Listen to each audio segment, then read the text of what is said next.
In this video series, we're going to talk about basic data visualization, and specifically we're going to focus on how to do that using ggplot2. As a preliminary, we need to think about the kind of graphics we want to construct. Presumably, the reason that you're showing the graphic is that you want to communicate something to the person who is interpreting the graphic that you're showing. So we want to make sure that that information is communicated through the graphic as easily as possible. What that does not mean is that graphics need to have as much information as possible. If you include too much information in a graphic, then it can actually make it more difficult for someone to understand the graphic that you've created. So we want to make it as easy as possible to understand the information we want to reveal about the data. So in general, that means we're going to prefer simpler graphics. In general, simpler graphics are easier to understand, and we should prefer them. Sometimes adding just a little bit of complexity to a graphic can reveal far more about the data than a simple graphic.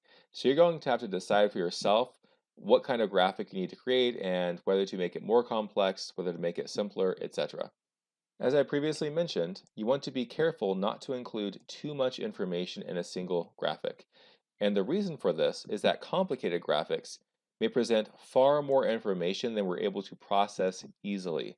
Maybe the information is all there and we can interpret it with enough effort, but we want people to be able to look at our graphic and quickly understand the main point that the data convey. In this video series, we're going to use ggplot2 to construct the graphics that we look at. ggplot2 is a really popular package in R for visualizing data. It's very elegant. It allows you to layer graphics and build them up one step at a time. And really the thing I like about ggplot2, if you have a third variable that breaks the data into different groups, you can use that variable in ggplot2 easily to create graphics that distinguish the different groups with different colors or line types or symbols while automatically adding a legend. And you could do that same thing with base graphics or the lattice package with other visualization systems in R, but ggplot2 tends to do it automatically, and it includes the relevant legend indicating how the factor levels were mapped to different colors and shapes. So it's very easy to produce complex graphics with ggplot2 while providing the necessary information for the reader to interpret the plot. So before we continue on in this video series, we first need to load ggplot2, which is done right here.